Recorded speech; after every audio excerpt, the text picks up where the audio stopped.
Live. Think we started. Right. Chal. Hey, hello all. I'm Sashwat. The person to the left or right of your screen, depending from which angle you're viewing, is VB. Vibhuti Rautre, and he's a dear friend of mine, so I call him VB. Uh, what we are starting today here is nothing but a basic discussion between two ODIs, right? About what is happening in Odisha, which is our home state, and what is happening in our nation, in India in general. There's a lot of things going on, along with the obvious pandemic. There's a lot of things that we need to understand the complete picture of and not believe blindly in the narratives which are sprung around here and there.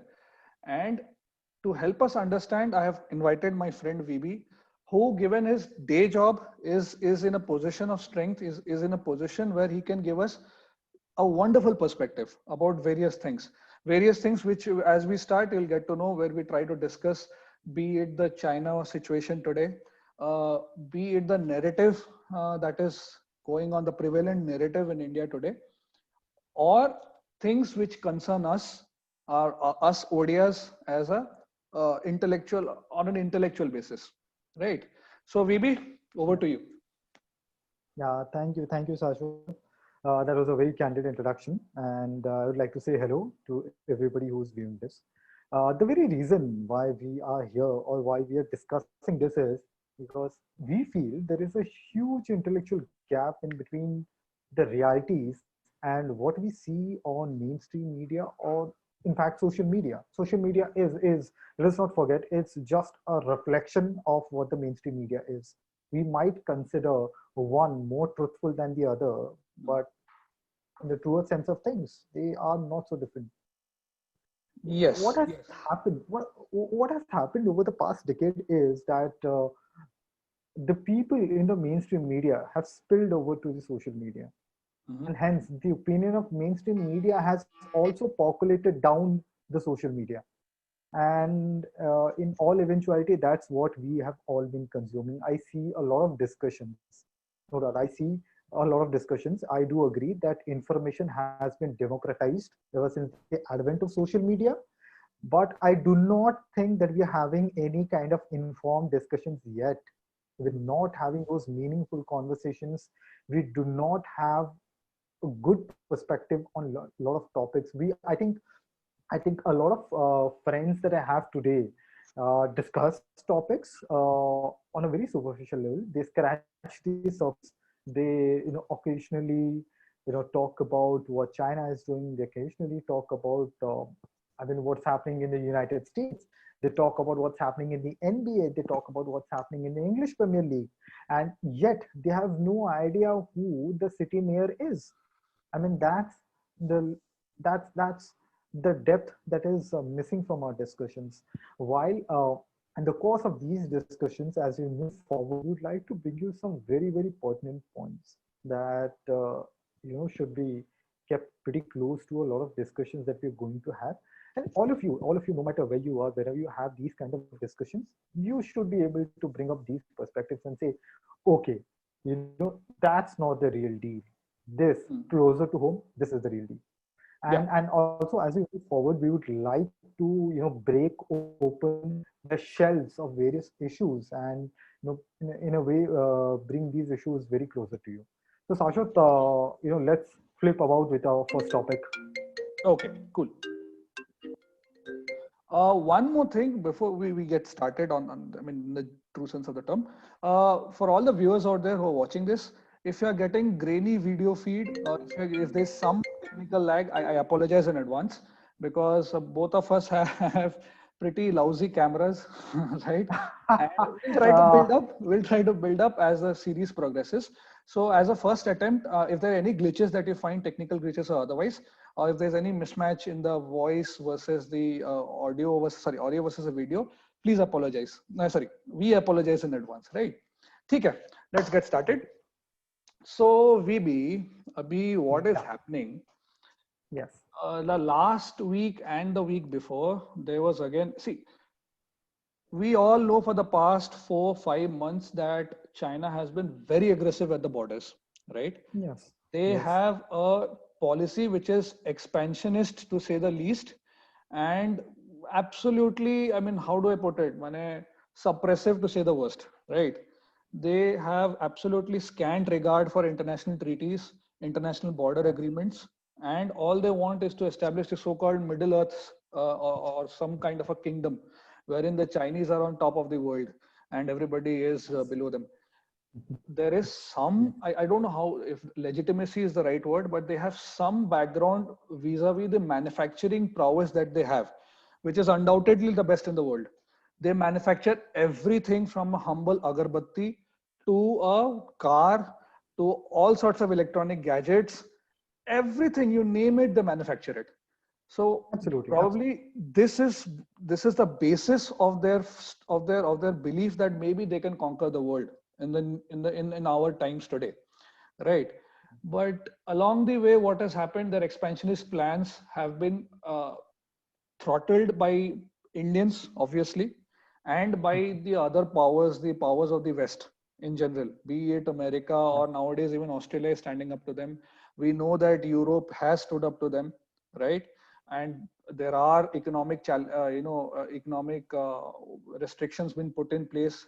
We completely. Indians, we have ourselves raised the import duties, right, on various items. We are trying to minimize imports as much as is practically possible. Then there is the app ban.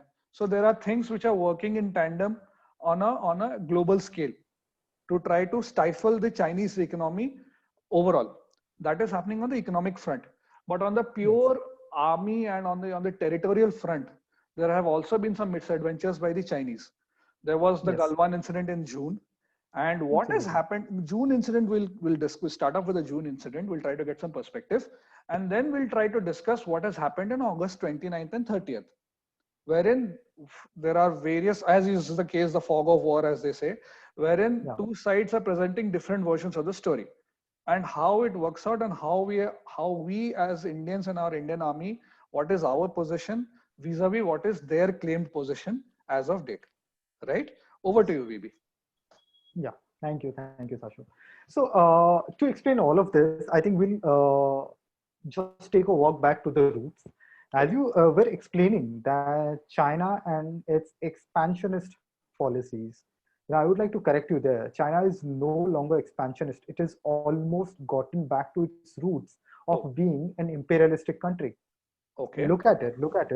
The CCP, the Chinese Communist Party, has almost become a dynasty.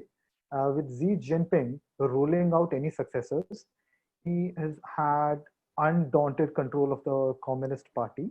Mhm. He is going to rule till he dies. There is no question of anybody pulling a coup on him. Mhm. And he simply wants more land. He's been expanding in various directions, Mhm. be it on the land, be it on air, be it on the oceans. In fact, Mhm. one of the very interesting naval perspectives is that China has created what we call the string of pearls. That Mhm. is around the entire naval territory around India, Pakistan, Sri Lanka, Bangladesh. It's pulled a string of pearls around Mhm. the entire Asian subcontinent, Mhm. and this is completely laced with Chinese funded ports. It's the Hambantota port in Sri Lanka, it's Okay. the Gwadar port in Pakistan. Pakistan. Mhm. These two ports are extremely strategic. This is what gives the Chinese tankers, Chinese naval vessels, in fact, even Chinese submarines to float around India. Oh, That's what China has gained. Yeah, okay. and that's one of the reasons. That's one of the reasons why Indian Navy has assessed it, Mhm. and Indian Navy has been very forward looking, and Mhm. that's why we have been patrolling the waters really fast. In response to what was happening in Ladakh, the Mhm. patrolling in the ocean actually grew faster just to check in case the Chinese Navy had any funny ideas. Right. Now, going back to where the trouble is, see, India doesn't just border China on Ladakh, it borders them on near Himachal and Uttarakhand and Mhm. Arunachal Pradesh as well. Arunachal Pradesh, yes. Yes, but these are areas where the trouble is less. Mhm. Where the trouble is less, where the terrain is extremely difficult. Mhm. See, it's not that China was rolling around in its bed and not thinking of aggressing into these areas. It's just that the terrain is too tough for them to come up and beat the Indian army at its own game. But in Ladakh, there are a few positions where the Chinese have been able to aggress. And where has it happened? It has happened around the very iconic, Pangong Tso Lake. That's The Three one Idiots name Lake. that, yep, absolutely. That's one name that you will encounter everywhere.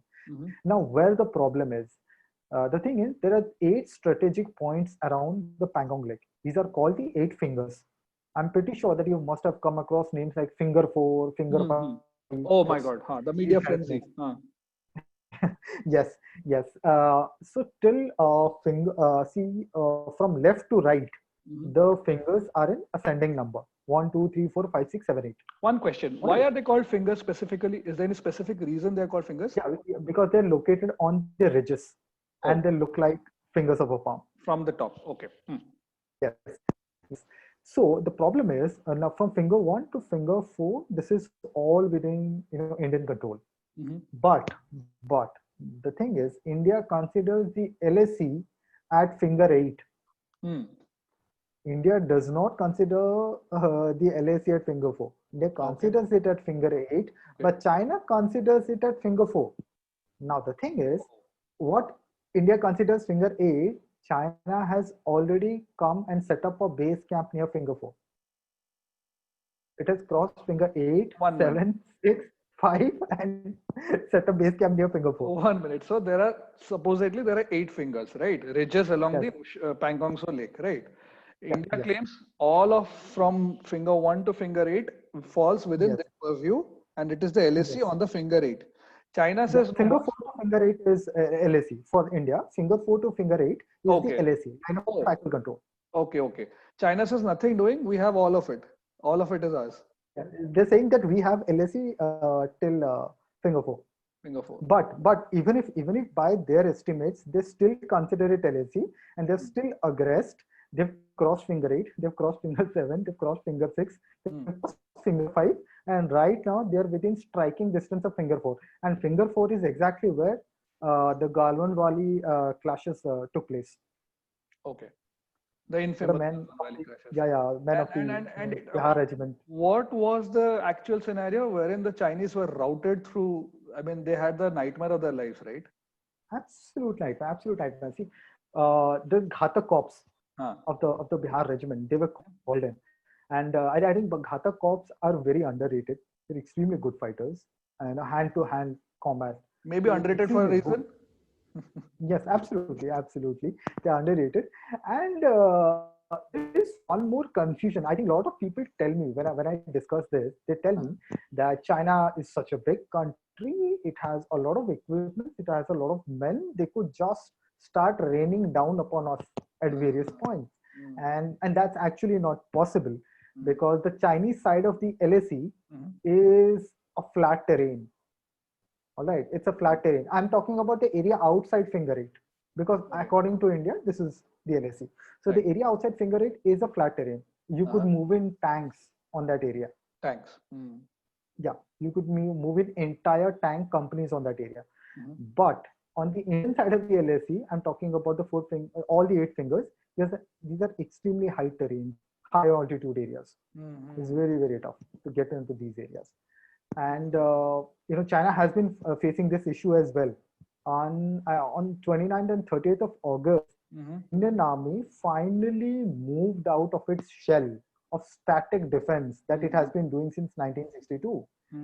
It just said that, okay, you promised us during the day that you will move back and then you suddenly aggress, bring 1,000 troops. So let's see, we can have fun too. So what India has done is, India has moved its 14 corps and 17 corps. The 14 corps are called the Fire and Fury Corps and the 17 corps are called the Brahmastra for a region. All right, they're extremely good. And these are the strike forces of the mountain warfare. And these are the best that India has in terms of high altitude warfare. So these guys were moved in and fell swoop, they took down around 30 heights. 30? Around 30 heights around the finger 4 region, which is why the Chinese won't be seen anywhere around finger 4 right now. And these are all strategically very relevant, right? because they help extremely give you the relevant. vantage point over the other places, Yeah, right? yeah, yeah. One of the most historically important places is the Moldo garrison. It's a Mhm. very famous place that was even more strategically important, during the Sino-Indian War. And the second place that is also very crucial is the Spangor Gap, where Mhm. the Chinese have brought in the tanks, but they can't move past the Indian army. Mm. They have tanks, but Indian army is perched on such a height Mm. they won't dare pass it. There is Okay. a Chushul airport, Okay. which is not functional anymore, but they Mhm. still won't dare cross it. Some Then you have, doubts I had. I had some doubts. Hope you can clarify. yeah, yeah, So there are, like you mentioned, there are two cores, right? 14 and 17 core, right? 14 other 17 cops, yeah, Yes. that are operational. So they are known as the strike hard, strike fast core, right? They are meant to attack and meant to attack for a Absolutely, advantage, position of advantage, yes. right? So what they have done is on August 29th, they have, here is where I want a clarification. Did they Yes. retaliate against any Chinese incursion, or were they the persons who did the first attack? I mean, they attacked first and went in straight out. You could interpret this in various ways. See, Hmm. anyway, India considers like till finger 8 is the LOC, and Hmm. Hmm. finger 4 is Indian terrain, right? Hmm. Hmm. So they just moved around finger 4. Saying that So this is our right of movement. We have the right of yeah, so movement, you right? could call it an aggression, but we aggressed on our own soil. On, So that's on the not a soil. problem. Of course, we did cross the border, but that's not the Indian army that crossed the border. Uh-huh. Of course, 17 cops are very talented, but they wouldn't cross the border. They Uh-huh. wouldn't get into the LSE in a combat role. Uh-huh. That task was undertaken by what you can call the Establishment 22 or the Vikas Regiment Uh-huh. or the Special Frontier Forces. Social That controversy, of yes. course A lot of talk there also, on yes. the forces. Absolutely, absolutely. So SFF is not a part of the Indian Army, by the way. Mm-hmm. It is a part of the RAW. Mm. It is administered by RAW, Mm-hmm. and these guys operate in the Black Ops territory, totally Nothing is classified mission. defined in plain black or white. Absolutely, absolutely. Which is why India has not claimed the capture of Helmet Top. Mm-hmm. The Mm-hmm. Helmet Top was captured by SFF, but it has not been, in a Again, way, claimed by Indian Army. again, a few questions. So RAW, Research and Analysis Wing, which is Yes, supposedly the intelligence wing, yes, one part of the intelligence network of the Indian government systems. They have raised this core. They have yes. trained this core to indulge in mountain warfare, high altitude mountain warfare. Yes, yes, Okay. yes. And this has been, the decision was of course taken after the first battle with the Chinese. Mm-hmm. And over the years, they were groomed to do cross-border strikes. They are not meant to do operations inside the country at all. They So they are basically raised drill out only for the troops. purpose of doing cross-border strikes. Yes, They are they invoked basically, and they are called upon only when there are cross-border operations to be done, is it? yes, Okay. they're the pioneers of surgical strikes in India.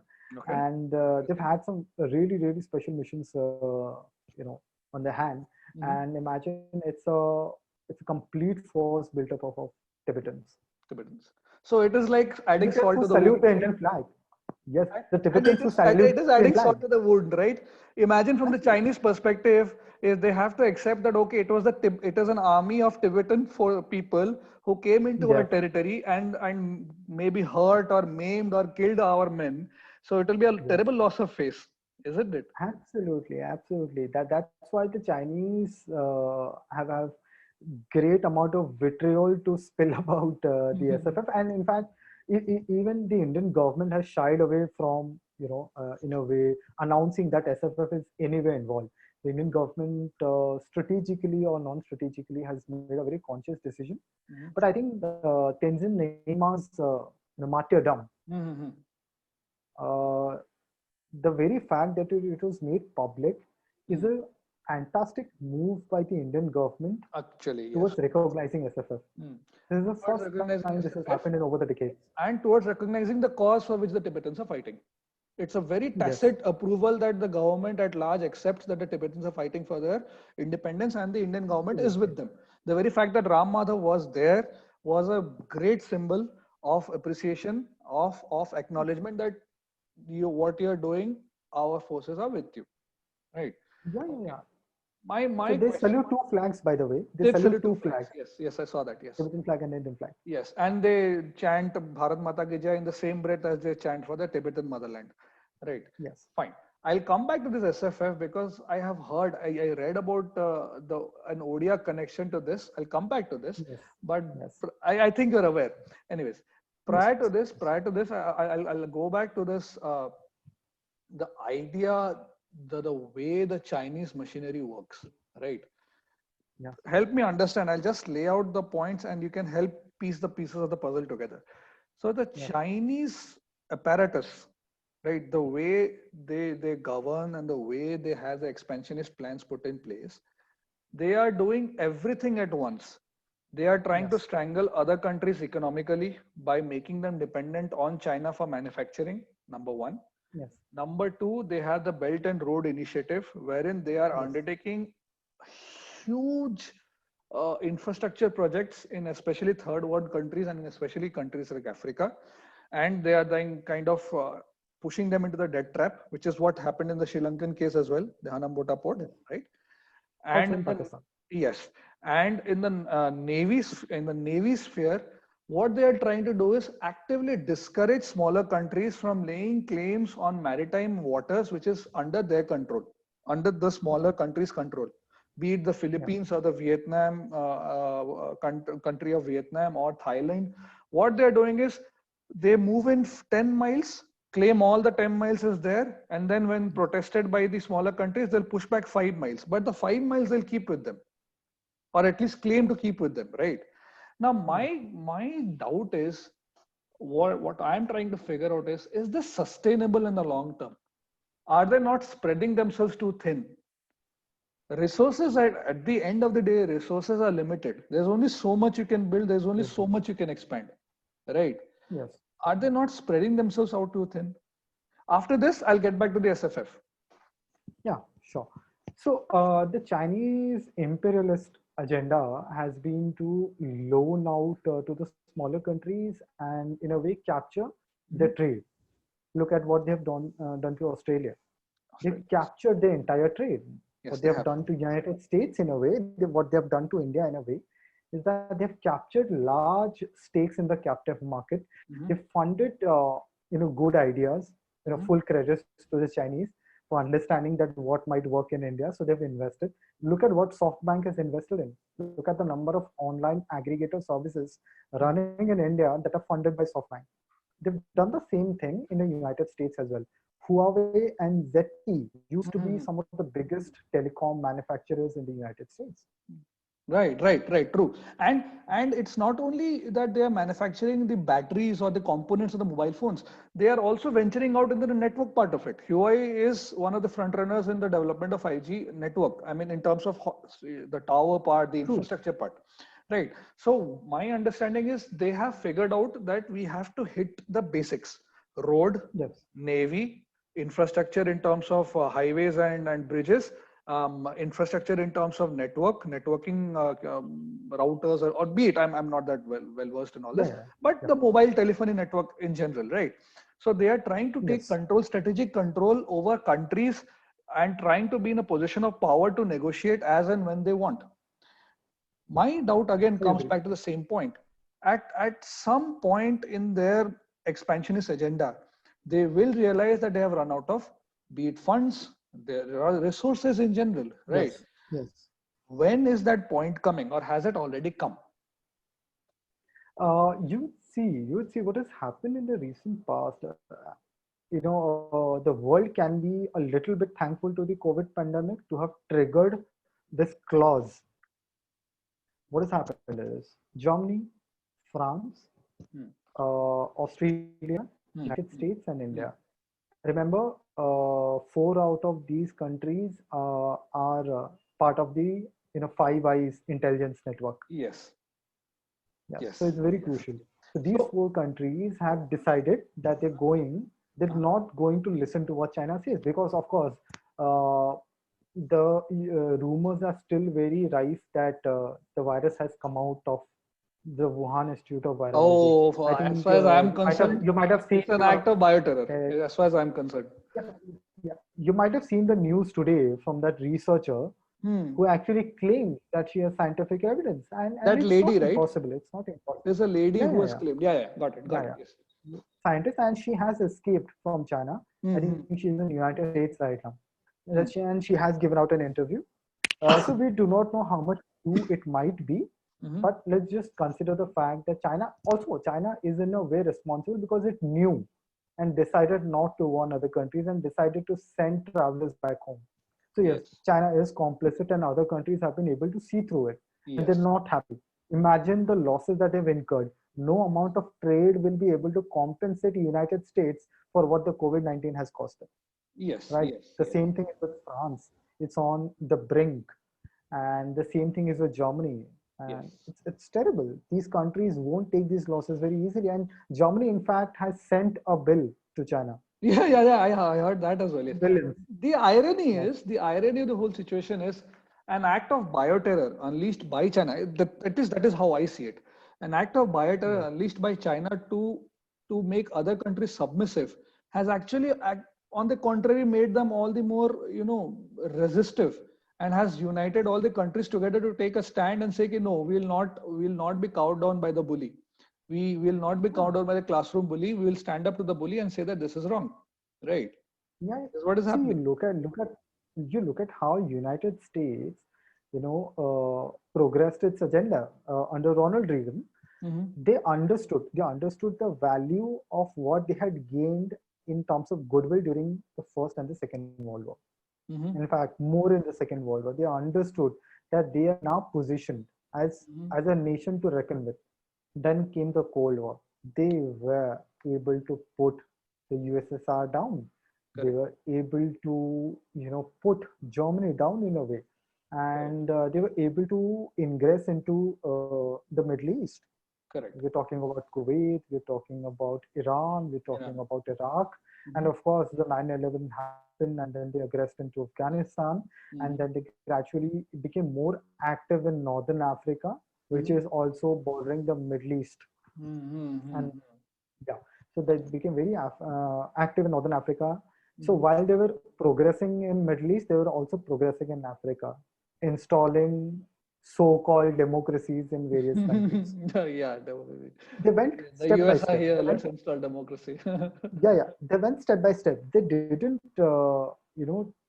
try to, overthrow powerful democracies. Yes. Yes. They, they, they, they picked up their praise very carefully, Yes. and that's something China This has not done. China has been very bullish. this brings me to the other question about the manner in which the Chinese are spreading their propaganda. See, any country, let's face it, Yeah, all countries do propaganda in one way or the other. There is no yeah, denying, there is no yeah, two ways about it, right? My issue is with the brazenness in which China does it. See, Global Times supposedly, and even Twitter recognizes yeah. as the mouthpiece of the Chinese, the People Yes, Liberation Army, right? government affiliated. Yeah, Yes, that fellow, I can't spell his name. The way he speaks, the way Global Times they put out their tweets, it is juvenile, right? There is no suave manner, or there is no, how should I put it, consideration, or any kind of, tempered down manner in which they are putting across their thought process. They are threatening right there on their Twitter handle to us, Indians, right? They are trying yeah. to prop up the Congress as an alternative on Twitter. Are they not Hmm. aware that the world sees through this? And how brazen can you be as a spokesperson, or as a mouthpiece of a particular party in power, communist in the China? How brazen can you be? I'll tell you a funny incident that used to happen when China had captured a few American prisoners of war. They were Mhm. in these, Chinese camps, When was this? and the first, this must have been almost 3 decades back, three to Okay. four decades back. Okay. Yes. And what they would do with these American soldiers is Hmm. they would, keep them in very nice camps. Okay. No, I'm not talking about prison cells. I'm talking about proper barracks. They Okay. would be given nice hot food. They would be given clean drinking water, Hmm. and a Chinese commissar, which is a very high-ranking official in the Hmm. Chinese PLA. They Hmm. would come in and they would ask these American soldiers, if you write down at least one good quality about China, Hmm. you get a special recess break or a special, dinner every weekend. Like twice Okay. on you get this very special pass or special lunch coupon, anything. Some Okay. sort of, Incentive. yeah, incentive. Yes, in a way. So and what these people would do is they would think hard. "Oh, what do we tell? What do we tell? We are prisoners here. What are the nice things about Chinese?" Hmm. So one of these soldiers, he just wrote down, the person is gentle. Hmm. The officer is gentle. That's what he wrote. Hmm. And he got a lunch pass. He was very happy. 3 days later, one of his colleagues, right? They are polite. Hmm. And after a month, the Chinese had around 7 or 8 such notes. Hmm. All right. And they compiled these notes. They made it into a small pamphlet saying, look at what the capitalist America has to say about communist China. Here is what the soldiers feel about China. And they gave it to every, it is distributed it to everybody in the PLA. They gave it out in streets. Look how America respects China. So this is how brazen the Chinese propaganda is. Look, they are not worried that we can see through. Do you think they have us to be convinced?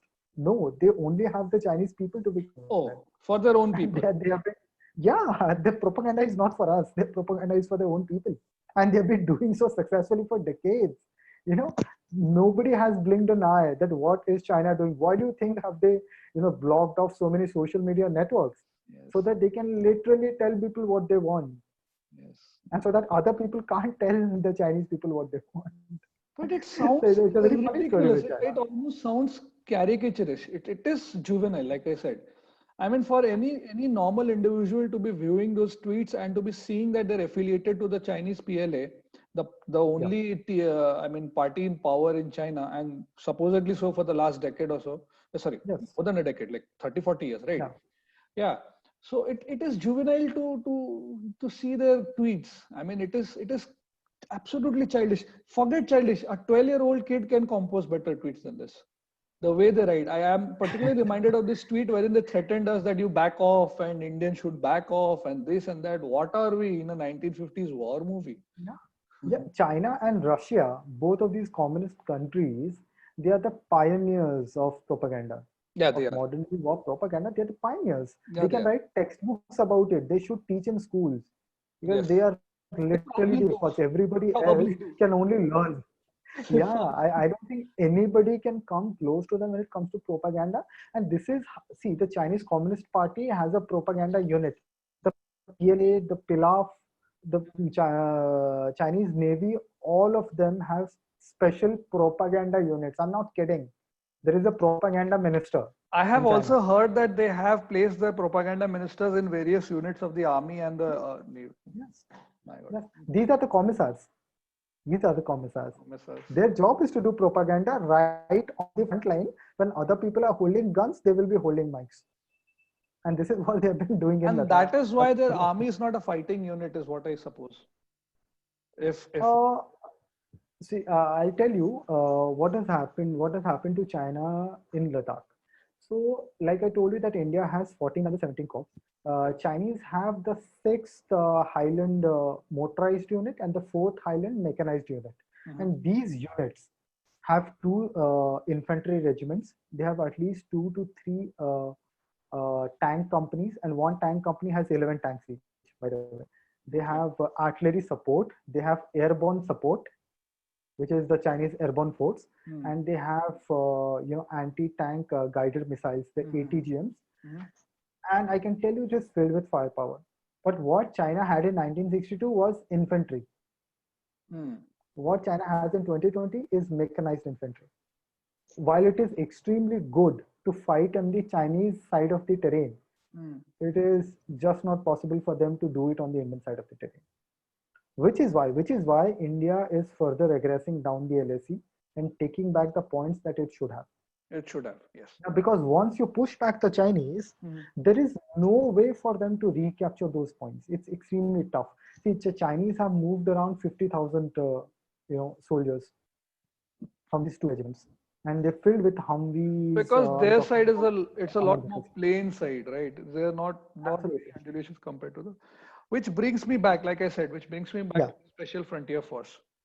Yes. What I read a report yesterday which says that it our the Kalinga Putra, as we say reverently, Biju Patnaik was instrumental in setting off of Yes. the SFF and the Yes. ITBP, right? He was Yes. instrumental in convincing Nehru to set up a force of made up of mostly of Tibetan people in exile because they have the Yes. willpower, the motivation, and the drive to be able Yes. to do things that would not normally be possible. Is what has Yes. manifested itself is, like you said, in today's times, as they are known as a strike corps, because Yeah. the drive itself pushes them to do things of extraordinary bravery and extraordinary skill and capacity as well. Yes. Training is absolutely important, no doubt about it. But when you have an underlying motivation and a drive, it just gives you that impetus to do things even more, in a more precise manner and in a manner which brings and delivers results. So correct me if I'm wrong. Late Sri Biju Patnaik was instrumental, right? Absolutely. Absolutely. So Biju Patnaik was not simply a politician. He was also what we can call a military advisor to Jawaharlal Nehru. He He was, had, and he is the right person, he having done a yeah. lot of. I mean, we are all Yes. aware what he has done in his life, be it the Absolutely. Kashmir Absolutely. insurgency or counter ops, or be it the Thailand Yes. case, right? So he had the mind of a strategist, Yes, and especially since he was very experienced in aerial warfare, yes, he had a vision of what could happen if India was not protecting its borders, its integrity with uh-huh. some real force. Imagine in the 60s, we simply did not have high altitude warfare. Mm-hmm. We didn't have those kind of motorized, you know, regiments. We didn't have those kind of shelling power. We didn't Mm-hmm. have those kind of artillery at all. Mm-hmm. In fact, one of the reasons the Chinese had such great time, Mm-hmm. in a way, in crossing on the Indian territory is because how poorly the Indians were equipped. Yes, We had no winter protection gear. We yes, had no proper ammunition. We yes, didn't have long range rifles. We yes. didn't have, on a proper explosive. We didn't have artillery support. Basic food supplies as So well, and we of had, course. yeah, absolutely. And the kids that went to the war, very impoverished kids. Mm. They had no idea about what they were up against. Yes. We were all very desperate, and Biju Patnaik saw through it. And his intention was not just to raise a corps or to raise a regiment or to raise a rifle. His long-standing vision was to create a force to reckon with, something that would put India on a geopolitical map. That everybody can say, okay, you think you can do it, India can do it better. Better.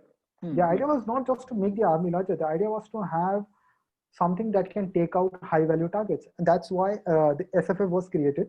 They train at Chakrata in Uttarakhand. Mm-hmm. And it's a shame that India never had the political willpower to utilize the SFF till now. I Mm-hmm. mean, they literally have been lying on their belly over the past few decades. It's Mm. only since Doklam that the SFF has become active. Active.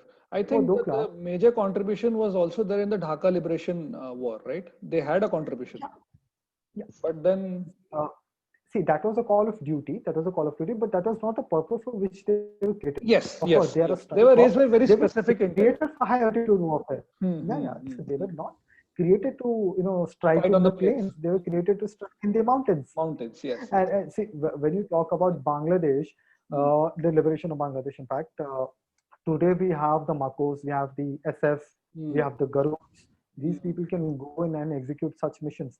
hmm, SFF has a very distinct purpose. It does the job literally no force in the world can. hmm. Remember, India fights at the highest battlefield in the world, In that the is world. Siachen. Hmm.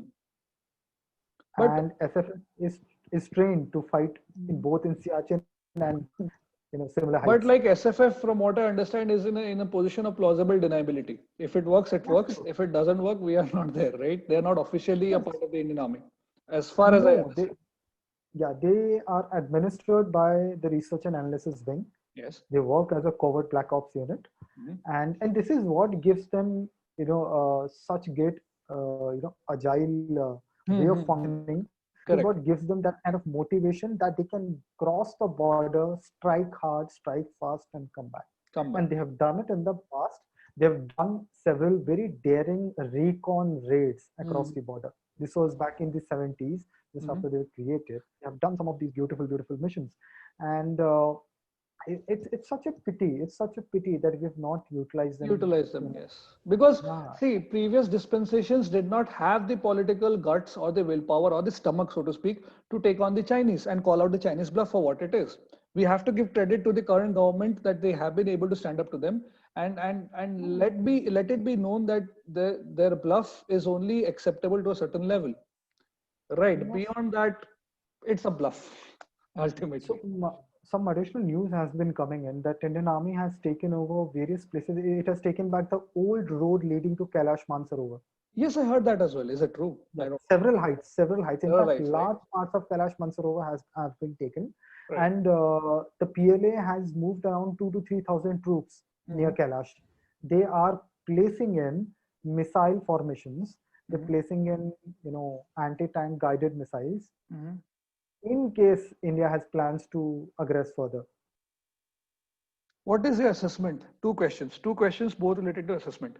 What is the Yes, assessment? Will the SFF be used even more frequently for these high yes, magnitude altitude warfare operations? Number one. Number two, like you said, the Chinese are putting up missiles and anti-ATGMs, yes, whatever be the case, on their yes. side of the border. Do you see them being actively deployed? Do you see a situation where it escalates to a point wherein they are using anti-tank guided missiles or shelling us in anticipation of us trying to be the aggressor? Do you see that Yes. happening? So the Chinese, you see, India has been very careful about its strategy. Remember, the Chinese consider the area till finger four as the LSE. Yes, yes. So if and India considers still finger eight at the LSE, so if India and China took shots at each other, Hmm. it would literally be fighting in the LSE for both of them, and Okay, especially if they're between the finger four and the finger five area. okay, So okay. it would be a full scale battle, but it would be a very limited battle. Remember, India Ha. and China will not go on a full scale warfare, and I told you also it is not possible for them to move troops to those places. Sustainability is also an issue, right? Yeah, it's not possible to fight. See, your Air Force can't fly in there. Mm. Somebody sitting on a peak could Hmm. target you with a, shoulder fired missile launcher. Hmm. They could literally take down your Falcons, they could literally take down your Sukhois and everything. So of True, course, true. aerial warfare is extremely tough. Even the Chinese helicopters, they're Hmm. not safe, and so are the Indian helicopters. Even they are not safe. So aerial warfare is not possible. Of course, the Navy can't help. So you only got Navy the can't army, help. Navy can't help. and and of course, China can't move its army away from Hong Kong. It can't move its army away from Taiwan. These are very Yeah, strategic places. which again brings me to the point which you're discussing. I have a feeling they're spreading themselves out too thin. Absolutely, they are. They are, They are. aren't they? Which is why there are just two corps that are defending, the Chinese on Ladakh. Is it? Like, yeah, yeah, mechanized, the sixth, Highland mechanized unit, and the fourth Highland motorized unit. Okay, These okay, are the two. These are the two forces that are fighting the Corps 14 and Corps 17. okay. Again, a follow-up question. Again, a question Yeah. related to the high altitude warfare situation that we are facing. Now, from what you know and from what you understand, we know for sure that if a full-fledged war breaks out, it will be of a limited capacity. There is no Yes, threshold getting crossed over, right? That is established. it will Fine. not. But if there is a war, number one, Yes. will the Chinese India economic equations ever be the same again? Number one. Number two, as an armed force extremely capable of uh, indulging in high altitude mountain warfare and winning it, as we have shown time and again, do Yeah. you see India becoming aggressors? And I say it with quotes because there's a perceptional difference of the LAC, right? Yes. Do Yes. you see us becoming the aggressors in the short or medium term? Long term, I don't think it will happen. Short Mm. or medium term, just to give the Chinese a bloody nose. Yes. Yes. So the first question is, I think it was about economy. Hmm. Yes. So India and China already have a very fulfilling trade relationship. Okay. It's not that everything has gone to the dogs. It's just some apps have been banned. But of course, India is looking at imposing economic sanctions, just like the United States did. But Mhm. then India also has to look at what its domestic production value is. But at Okay. the end of the day, you still have to fight a pandemic. You still have to continue with Yes. economic growth. Yes. And when your economic growth is stuttering, you don't want to, further put it down the drain pipe. Complicate things. Uh-huh. Yes, yes, and India would need to have this amazing trade relationship with other manufacturing nations that Mhm. India has been, trying to do. It has been trying to do this logistics chain Mhm. with Australia and Japan, Yes. Yes. That is something I and heard they've as well. been building They are chain. trying to break the monopoly there, right? Absolutely. That's what the agenda is, Hmm. to link up with more manufacturing nations, have smaller trade partners rather than one big trade partner. Hmm. And if China can be bullied by France, India, and United States, and probably Australia at the same time, Hmm. this also blocks off a large part of the Chinese funding. Hmm. And remember, the Chinese have loaned out a lot to these nations, to the bigger Yes. nations.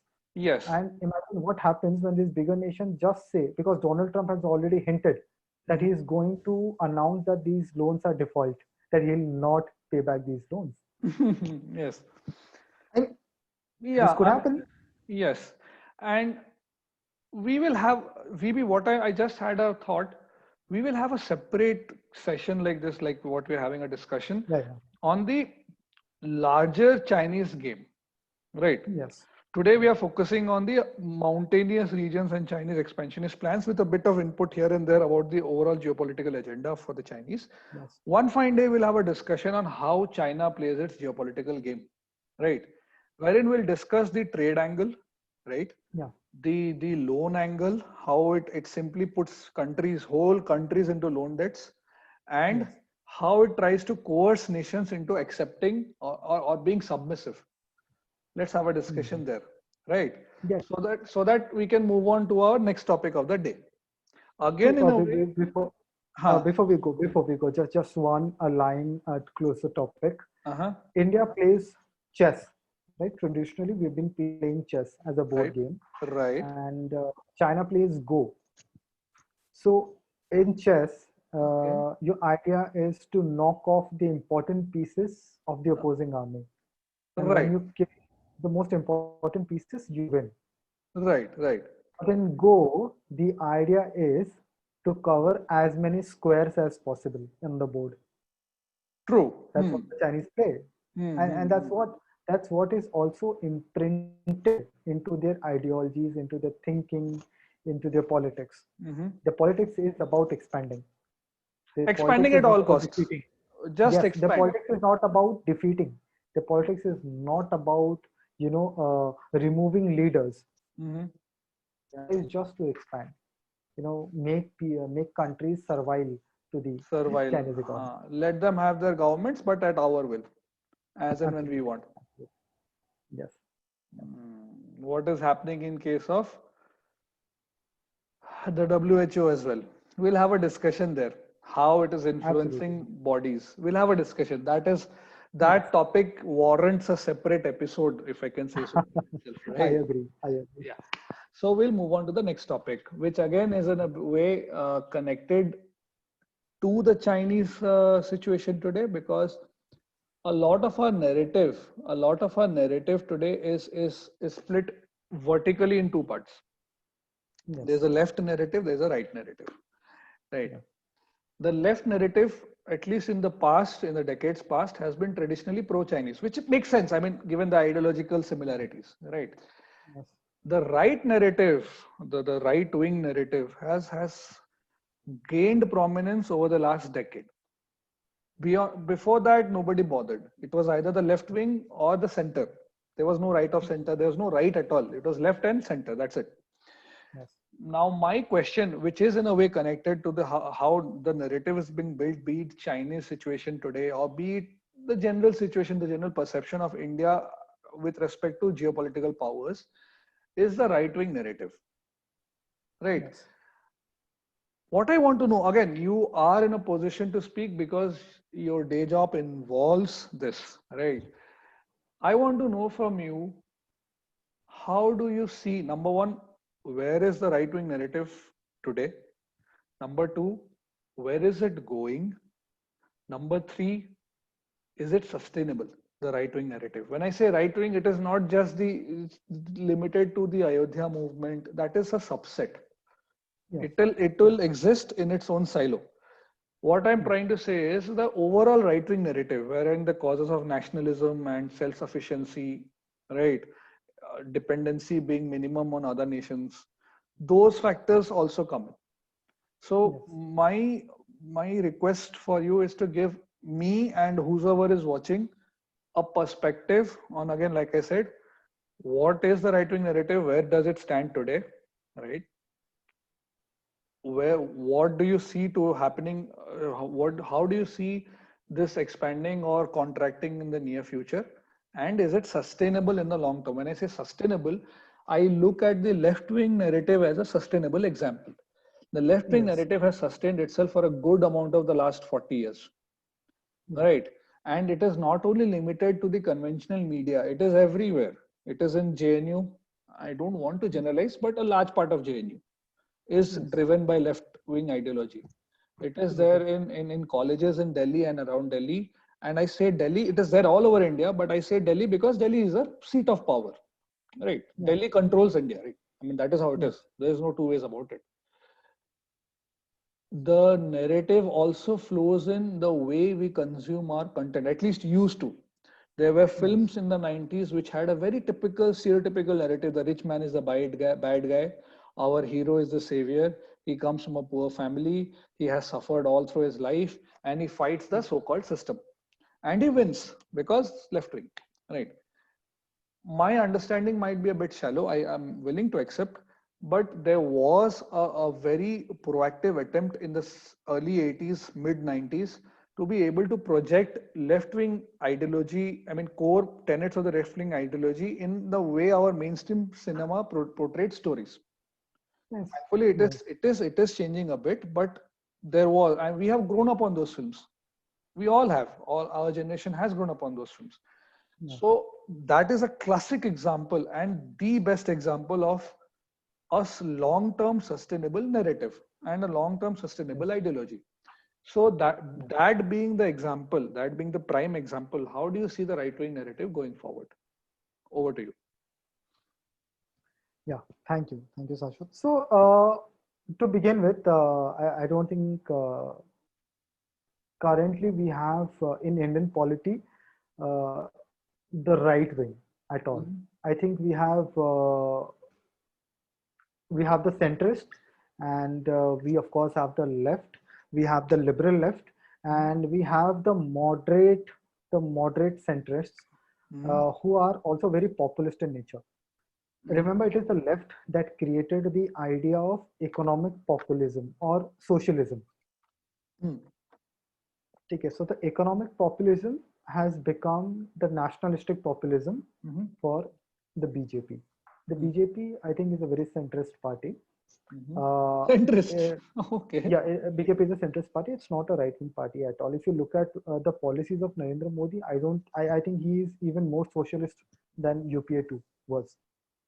So Yes. I think he's taken a You are leaf out talking of about the book. distribution schemes and welfare schemes. Yeah, yeah, yeah. All of them. See, he has not discontinued any of these schemes, Mhm. despite the fact that many of them are a huge burden on the exchequer. Some Mhm. of these schemes are so archaic, they Mhm. are taking India back to the 70s. For example, the Narega scheme. Mhm. There are a very simplistic notion about Narega is Mhm. it employs you in very basic non-skilled activities. Okay. I mean, which means the government will pay 5 people for digging a trench that could have been dug overnight by a JCB. A JCB. Okay, okay. I've heard that. I've heard that. Yes, yes, yes. That's basically what Narega is. It has Mhm. very little scope to employ skilled people. Imagine at one point we are One doubt, one creating, doubt. Sorry to yeah, interrupt. Sorry to interrupt. I want to delve a bit deeper into the Narega scheme or any such yes, welfare scheme. When you say, yeah, when you put this example of the JCB, right? Are we to understand that as a country, our policymakers are yeah, focused on employing 5 people at the cost of yes, efficiency rather than bringing yes, in automation and machines to do the yeah, job at, at maybe one-fifth the price? Is it a yes, general trend? yes. In fact, a lot of Indian policies are created in antiquity. I mean, they Okay. belong in a different generation and they have been placed into practice now. Mhm. Uh, Irrelevant at the very outset, dead on arrival. Absolutely. You Mhm. imagine that we are a nation Mhm. that has to fine its people for not wearing a helmet. Go to any developed country, you'll not even find a traffic cop. Mm.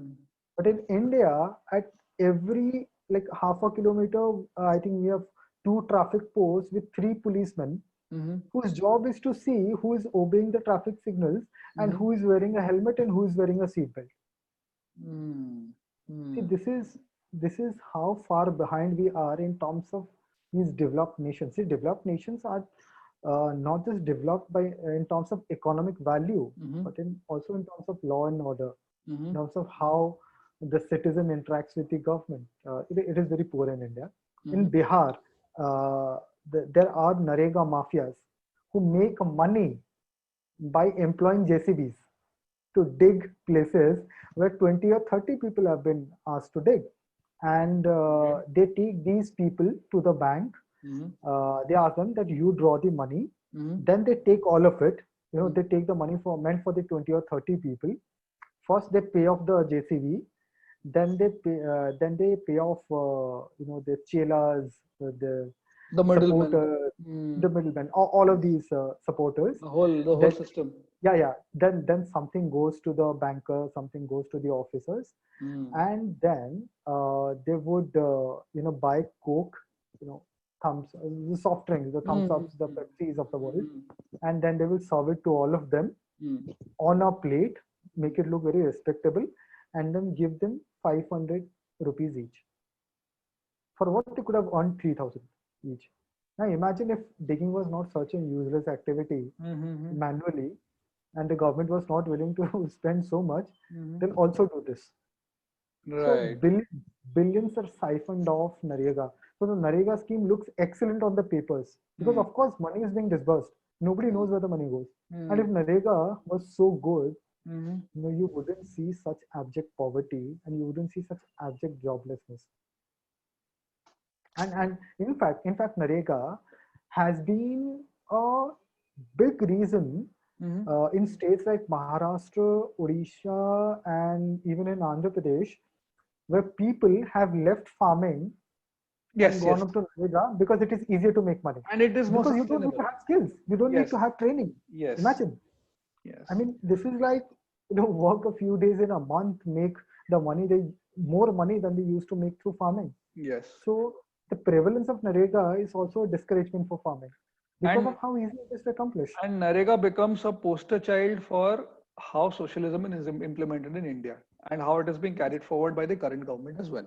Right. Yes, yes. That's Right. why I said that BJP is almost as populist as the UPA two was, and that's why in India we don't have a right wing.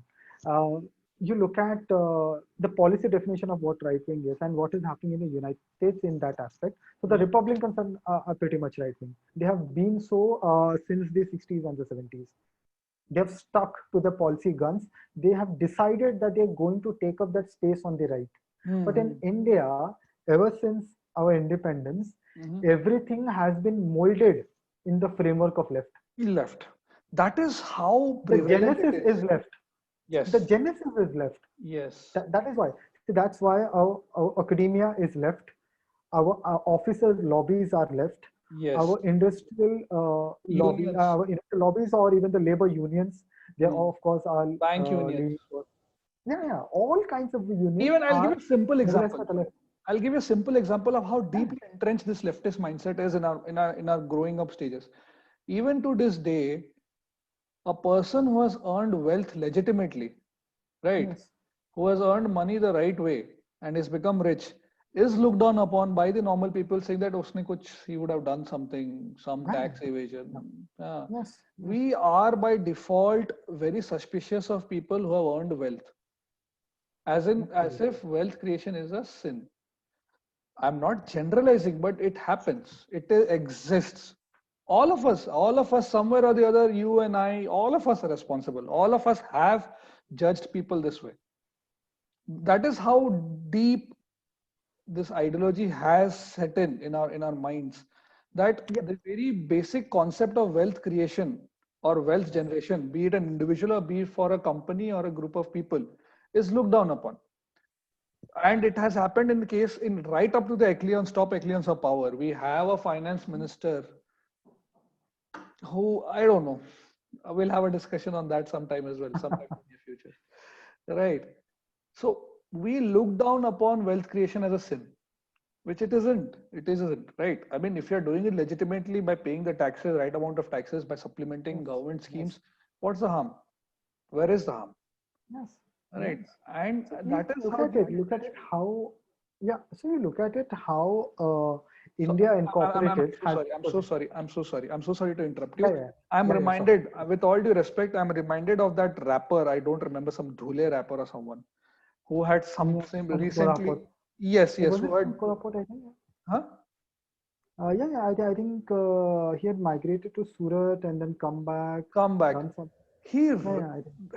his very claim to fame, with all due respect, he would be in a position of disadvantage, or he would have some genuine doubts or some genuine Yes. grievances. But he was propped up by the media because he was able to speak truth to the power. When essentially his rap was all about bad mouthing people who have earned money the right way. I mean, there Yes. was a line where he went into a McDonald's or something, had a burger. His line was looking down upon those people who have done a hard day's work, are doing it of their own money, are paying their bills, and are going to enjoy a burger.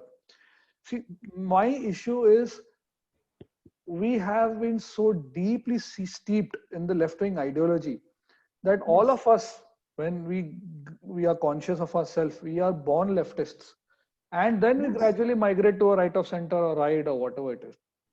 That has been a fundamental problem, especially particularly as far as economics are concerned.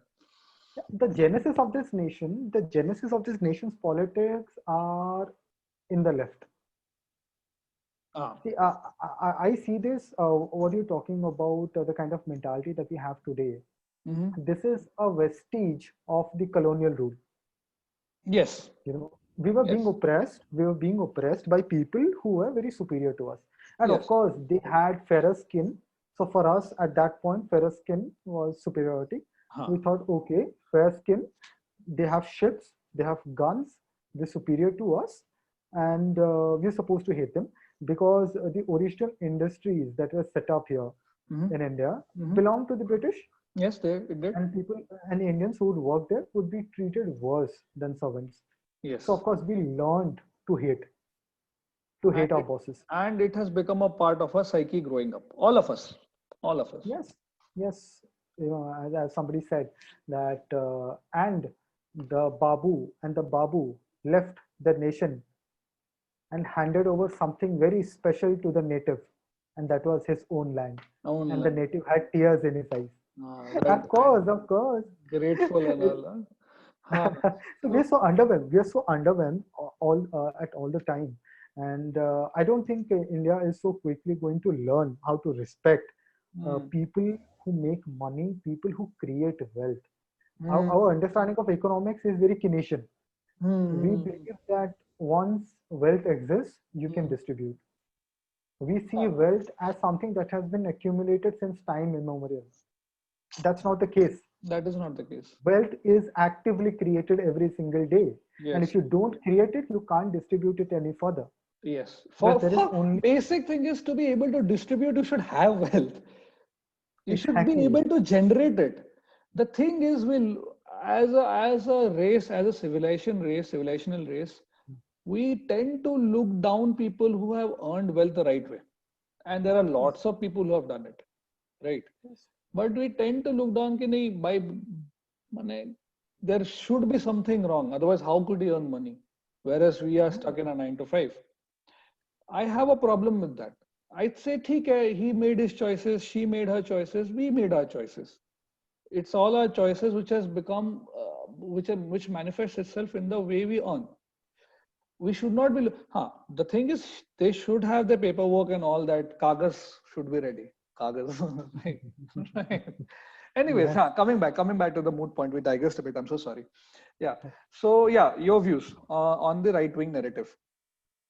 Okay, okay.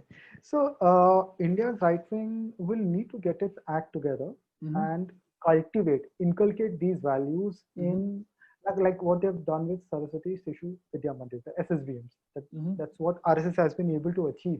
It has been able to create an ecosystem, but this chain is not too big. Yes. Remember, there are more Minuscule. people in these convent and missionary funded schools. There are more people in these public schools, these government schools. And Mm. of course, they're following an NCRT, syllabi. That, Missionary of course, guided is, here. Missionary school here. Stuart. yeah. So that's the problem. That value chain has not been created by the Indian right. That's what Mm. first they need, We were need to late to the create. game. I mean, we were late to accept the ideas that we can create our own ecosystem. We allowed That things to run that's away. that's what needs to happen. And Mm-hmm. of course, alternative versions of history.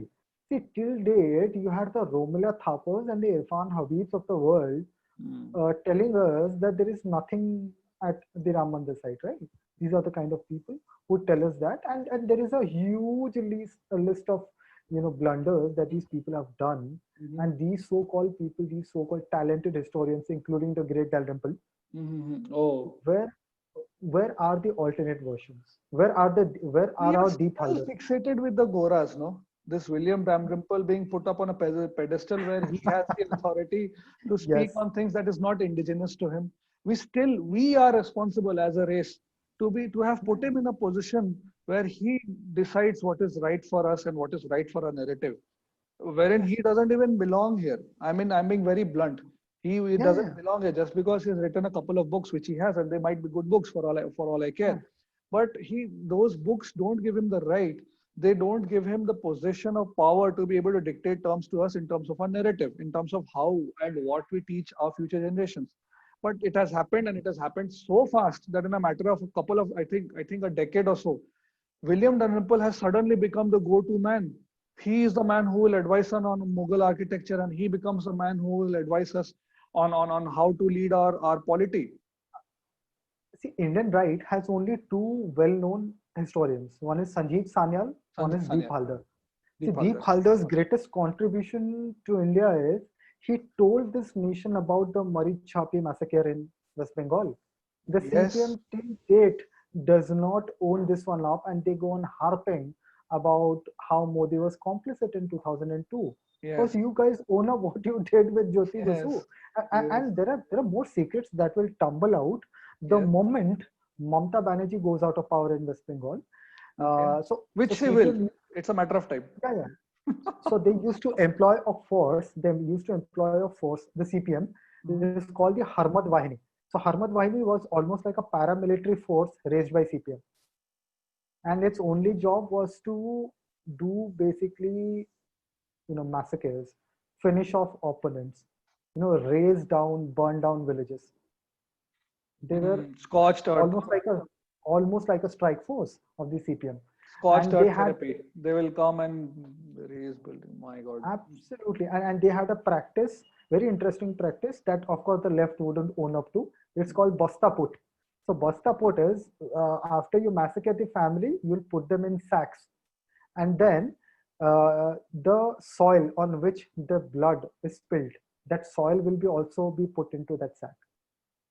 Not even the soil that has the blood will remain there, and then these bodies will be never be found ever again. So nobody ever knows what happens to these bodies. My That's God. how thousands of people in West Bengal have disappeared during the CPM rule. And when TMC came into power, it Hmm. raised its own paramilitary force. Even Yeah, yeah, they became what they, they were fighting. yeah, Basically, they yeah, yeah. became what they were They have, fighting. yeah, yeah. They have the Bhairavs. They have the Bhairav Bahinis. and they do almost similar stuff. Of course, not on the level of that Harmad used to do. Hmm. But having said that, this is how violent the left's politics has been, and this is how less they are covered in mainstream media. And that's Hmm. why I said the right even hasn't even started its journey. The first step is to inculcate these values inside a ecosystem. Hmm. First, it has to come in primary education. It cannot come at the university level. It has to start at the basic level. We are So if talking you sociological books, right? History. no. I'm talking about the moment you learn ABCD, Hmm. this is where the value system has to start working. Acha, value system. Okay, got it, got it. Yeah, it can't come up in high school. Hmm. Children have to understand what the actual history is. See, I read Mahabharat and Ramayan as simple works of fiction. Remember, we were told that this is just mythology. Yes, yes, we were. Now that I'm almost 30 now, now Hmm. I realize Mahabharata is more than mythology. It is a Yes, great work of learning. It's a great work of yes, dharma. There's a lot yes. of things to understand. But if you go by what we learned in school, it's just a book of fiction. Book of fiction. And like our external affairs minister, Mr. Jaishankar, said in a recent interview, which I found very apt. As a political system, India should put the Mahabharata as its, guiding light. Document, yes, Yes, yes, it's guiding guiding document. document. For us, for the Marxists, there is a book, whatever it is, I forget. For yeah, every ideology has a guiding light, right? For us, it should be the Mahabharata. It covers Yes, basically everything that can possibly covered within the ambit of geopolitics and how we do interpersonal politics on a scale, on a grand scale, on a scale which is not just limited to a few hundreds or thousands, but on a national level, on a nation level. Right, and I totally agree. I mean, the kind of interpersonal for that type, for those times, the kind of geopolitical learnings there is like, it's like a guiding light. It's like a lighthouse on a seashore, trying to guide yes, ships towards its base. Right. So yeah, I get the point about the Mahabharata and the Ramayana. Yes, yes. yes. So once these value systems are created, then these smaller systems can be created inside larger academic circles. Mm-hmm. Then you can talk about having more think tanks. Mm-hmm. So today there are very few think tanks that actually work on nationalism. Most think tanks in the Right. country Mm. work on climate change, they work Mm. on Child environment protection, they rights work and on human rights, mm. the usual, The tribe. Mm. yeah, the cabal of the left, Cabal. and Mm. that's what they've been working on. And Mm. and that's why I feel that left has been able to dominate. Even when they're out of power, Mm. they hold the key to the chambers. Yes. They Yes. are in Lutyens, they are down south, they are in the east, they are in the west. They are the establishment. That's what how the Democrats are in the United States. It Yes. doesn't matter where they are always the establishment. And the similarities, especially now in the run up to the American elections. I'm sorry, I'm digressing just a couple of points. Yeah, Uh, yeah, the similarities between how the Democrats are working there vis-a-vis how the leftists have traditionally worked here is yes. staggering. Yeah, They Black it's a Lives similar Matter is a modus private operandi. Black Lives Matter is a private militia on hire for the Democrats. It Oh, is right. oh, yes. So yeah, I mean yeah. So your synopsis is that as a narrative, the right wing is yet to evolve into something cohesive. We are there, but we are there in bits and pieces Yeah, the problem is we're trying to build it on the top. We without the have to start building from the bottom. We have base. to start building from the bottom. Yeah, But that's where the again, disconnect is. from your position, from your viewpoint, has the groundwork started at least in some sense? Yes, yes, that's something where India Foundation, the Center for Soft Power, Vivekanand Foundation, Mm-hmm. and a lot of these smaller think tanks have started working. Mm-hmm. They have started grooming people in terms of policy, Mm-hmm. in terms of career, Mm-hmm. in terms of how to model their politics, Mm-hmm. and how to become free thinkers. So these Okay. think tanks and these organizations have started working. Mm-hmm. But I feel they could need some more help when they go down. the elementary education line. But I think everywhere else they have started building. Mm. And one of the things that they will be targeting to do is replacing these lobbies inside establishments, inside the forces, inside the industries. See, obviously there will the concept of union will never go out. There will always be a union, but Yes. instead of having a union affiliated to the left, you could have a union affiliated to the right. Right. And this global notion that it's only the left that champions human rights is wrong. Mm. Mm. Mm. Mm. India's biggest human rights victories have come under the so-called non-left governments. Same in the United States as well. Yes. Similarities again. Republican governments have brought in bigger Brought in the reforms. best changes. Yes. Yes. Yes. Yes. Yes. But for that to happen, for a long-term implementation to happen, the Yes, right has to stay in power. Because the absolutely, moment the without a Congress question. and the others come in, again they will dismantle. They are experts at dismantling. They're experts at ideological brainwashing, which will happen again. Right. My only concern and my hope is that BJP wins and BJP wins bigger and in larger numbers.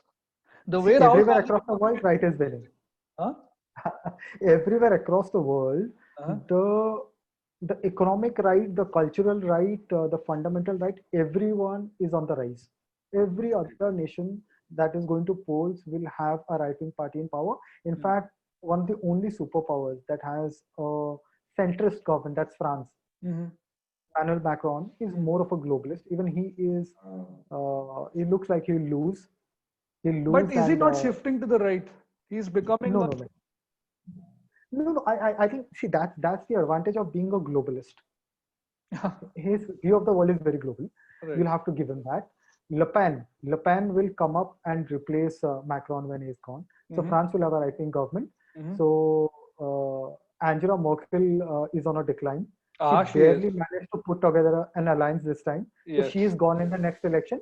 And in Germany also will have a right-wing government. I think one of the first right-wing governments since the Second World War. Yes. It will be extremely interesting Which will what be happens very then. interesting. Yes. And Yes. in Britain also, the Labour Party has dug its own grave. They're not coming back to power. They've made a hero out of Boris Johnson. He'll come Yes. back in power once again. Donald Trump is coming back. Donald Trump is surely So coming back. I yeah, mean, and I am sure from what I understand. Let's see. But I think he is coming back. I do think he is coming back. Let's absolutely, see. he is coming back. He's coming back, and the recent polls are showing it.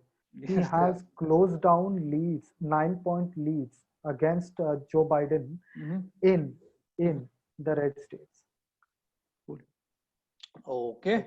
So, the second question is also at a wrap, wherein I understand from what perspective you have put forth, is that the right wing has just started.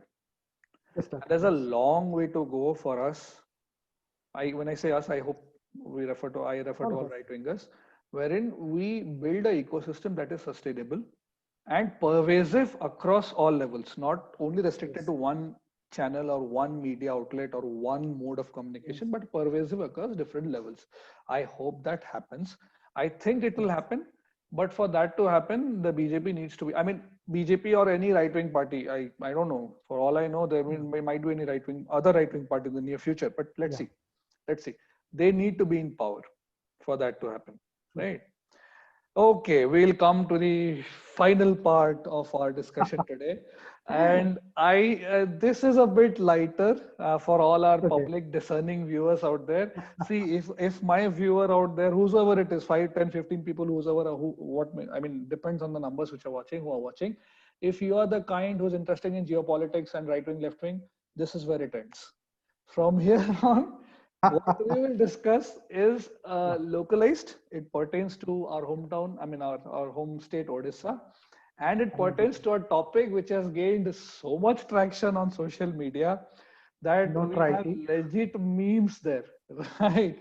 I am talking about the recent Anubhav Mahanti Barsa spat. Now, for those who don't know, Anubhav Mahanti is a big star here in Hollywood. And big is a very speculative term, is in a very contextual term. Hollywood as an industry and relative to what we see in the southern industry is minuscule in terms of numbers. So you take it with a pinch of salt. Am I right, VB? I hope I am. Yes, yes, yes. So, but contextually and in perspective, he is a big star here. What has happened is in the last 5 6 years or so, he has made an active transition from acting, from the world of acting and performance arts, to politics. He was an erstwhile member of the Rajya Sabha, and in 2019 he became a legitimate member of the Lok Sabha by defeating a stalwart by the name of Baijan J. Panda by a huge margin. The numbers will be shared by VB. He has the numbers at the tip of his hand. Uh, what has happened is actually, I don't know. I mean, I'm smiling when I say this. What we have as an MP the is a juvenile again, is a kid in the garb of an adult. What is happening is his life has become a mini Odia movie wherein all parts and characters are getting played out for the world to see. He is in a spat with his wife, who goes by the name of Barsha Priyadarshini, who is an actor herself, and they were a star couple, right? Akin to the Saif Kareena thing happening in Bollywood, they were the Saif Kareena of Hollywood, right? Maybe Hollywood it is called. Yes, yes, Yeah. it is. So the marriage was a big affair. It was there was a lot of pomp and show, but from a pomp and show and a huge marriage to some 2 3 years back, they are at a position where they are not able to see each other eye to eye, and their spat is playing out in a very ugly manner. They're washing their each of them, either of them is washing their dirty linen in public. Why am I saying this and why am I discussing this? Because the recent news, if you check Twitter, the recent news on Odisha is either about the floods, which is a legitimate case, is about the COVID, which again is a legitimate case, or is about the Anubhav Barsha spat, which this part has generated tons of memes. And I myself am a part of it. I understand. What I want to discuss with VB is again very simple. The case is nothing serious. There is no seriousness to what is happening in their lives. It's a very personal spat being played out on a very public forum. My question to VB is, number one, to explain the spat, I mean, in a manner which is digestible to all, without spilling out too much, because at the end of the day, privacy. What it means for from the perspective of the social media user who is not from Odisha, but his recent interaction with the Odisha, with news related to Odisha is when Riya Chakrabarti says Bhubaneswar is the scene. When, Yeah. when there are floods, when there's COVID, and then there's the Barsha spat. So I want to understand the perspective again and how it plays out and how it can be contained. Anubhav Mahanti सारे यदि शुणुछंती बंद करतो ए सब जिंस यार किछि तात्पर्य नहीं आपणक घरे जहा होची सेटा घरे थाउ बाहर लोकों को बसे के जो खाली पीली ड्रामा चलछि आपणकर आपणक स्त्री रो सेतरे किछि लाभ होनी एटा शोभा दउनी गोटे एमपी को शोभा दउनी आपण गोटे एमपी दुनिया भर काम अछि काम करंतु वीवी Thank you. Thank you. I hope Anubhav Babu listens to that very compassionate appeal. What has happened in terms of both Anubhav Manti and Varsha Priyadarshini is it is the quarrel of the lovers, as you say. yeah It's been a long reigning tiff between both of them, and this happened. I think this started just after the wedding in 2014, and yes this continued to grow inside the industry till 2018, and that's when he was being prepped for the Kendrapada seat, where he had started working with the Yuva Janta Dal, which is yes the youth arm of the BJD. He was okay working in Kendrapada at that point. He was being groomed to become an MP candidate. And the moment he got the ticket to fight the Lok Sabha elections, suddenly his marital life became very blissful. And, and roses and marigolds everywhere. Everything was very beautiful. Full of south la. Ekdam. It's very heavenly all of a sudden. So a lot of us were very confused. Some of us who have seen these things from up front, we were very confused. Like, okay, maybe they made it up to each other. And it was in 2019 that again these cracks started appearing. This actor is known for hitting the bottom of the bottle too many times in a week. And maybe an error in judgment. And I of course believe Varsha when she says that he used to call in too many guys to come and drink with him in his bedroom. Of course, where else will he take it? These guys live with the parents, they live with a brother, and his friends are in Odisha. Where else will he go out drinking with his friends? Will he go to a hotel? Of course not. Of course not. Can you imagine? Public representative after all. Yeah. Of course, where else would he go? So I think Varsha should go easy on this one. The poor chap has nowhere else to go. And when he is in Delhi, he doesn't have time to drink. I think he's spending some quality time in Delhi. And that has been one of the things that has been plaguing their marriage. And this will continue. And I think what has happened to the Odisha media is, while traveling from the secretariat to the bureau offices, they drop their integrity somewhere along the way. Yeah. Okay, so that's what happens to the Odisha media, and that's why you will see such downright silly headlines, clickbait articles. Of course, led from the front by Odisha Reporter, that is OTV's digital arm, which of course has an axe to grind with Anubhav Mahanti. By the way, Odisha Reporter is a part of OTV. OTV is owned by Bhajan Jai Panda's family, who did lose the elections to Anubhav Mahanti. Ever since they have lost the elections, they have become very sore losers. They have not let go of a moment. They have not let go of a chance to take a pot shot at Anubhav. And so this is a PR goldmine for them. They have been taking as many shots as they can.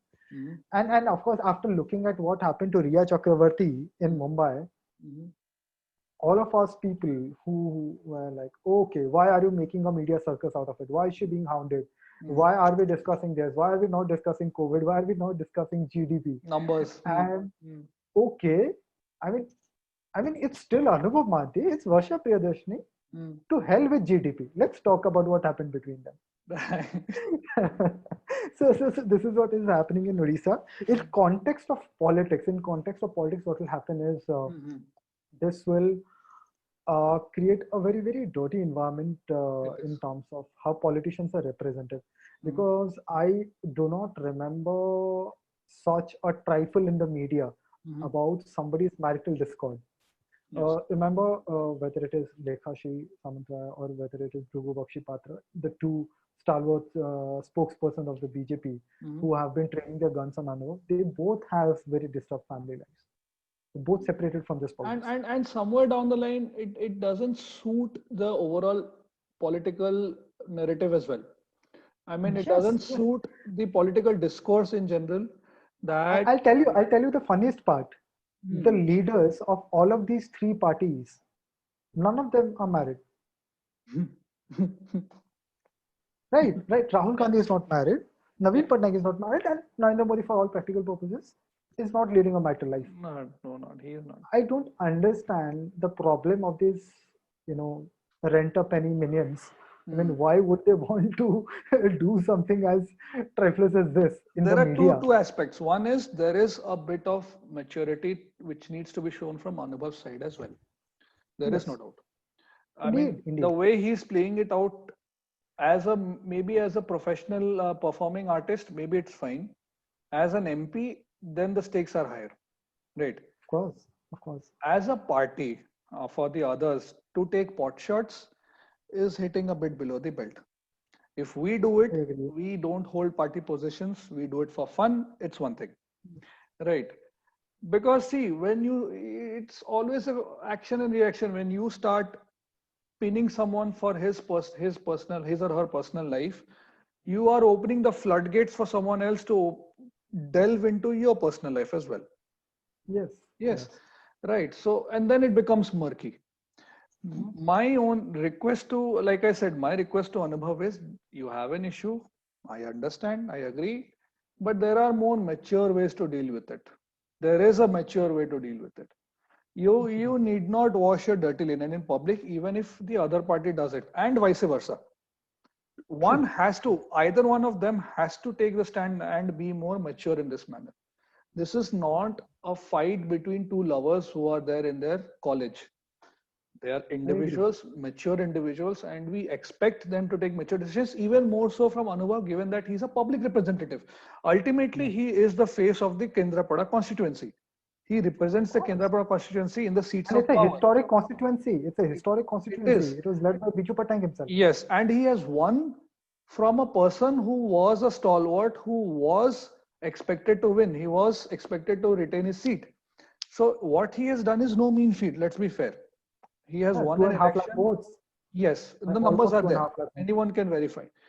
But by doing this, by washing in dusty linen in public, he's squandering that public trust. He's Of course he squandering is. away all the goodwill that he has earned. And ultimately, he's allowing people to make fun of him. People will make fun nonetheless. We do that as No, a culture. We do that. We take pot shots at everyone. I mean, Modi has to be the most ridiculed person in India today. yeah, yeah. So do you think he's the first politician to have a marital discord? There are so many So many, leaders. so Look many. at what happened to Narendra Modi in Yes, 2014. yes, yes, yes. His And relationship the with his way he own wife. handled it, right? There was a dignity to it. I mean, you might agree or disagree to what he did, but the Yeah, way he handled it, there was some dignified presence there. I expect true. the same from Anubhav. I believe Yeah. a lot of people who have voted for him to power, they expect Yes. him to behave in a manner which is mature. So my request again to Anubhav, if he's watching this, I hope he is, handle it, handle it like an individual who is mature, and don't give Agreed. chance to other people, especially your political adversaries, to take pot shots. You have come here by fighting hard and by fighting it out against a person who has been a winner there. It's no mean feat. True. Don't squander it away. Babu Tikke, you have to show some. I mean, this Yeah, is, this is the best bit of acting that he has ever done. there we go. Right.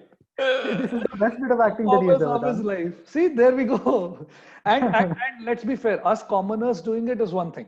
We don't hold Yeah, party positions, we don't hold positions of power. We have the right to do it. true. Right to sabhi ke paas hai, but we are in a position where we can take ourselves less seriously than others. Right. Yes, And indeed. so let us, I mean, so there should, I hope there is no discussion ki he tells and they do it themselves. Arey baba, apne kar sakte hai. We have that. Yeah, yeah. Mani, you look at how people have been reacting to this. They're just off this entire Ria Sushant controversy, and they have Ah, jumped into this. And these are the same set of people who are defending Ria Chakravarti. yes, they are. The people who are right now conducting the media trial of Anubhav Mahanti are Oh, the same people who opposed it. one set of rules and They, one set of rules. and Right. of course, the classic left. Yes, yes. I'm sorry, I have to take this call. It's my order, Zomato order. Absolutely, It'll take me two absolutely. seconds, just 2 seconds. Yeah. Hello.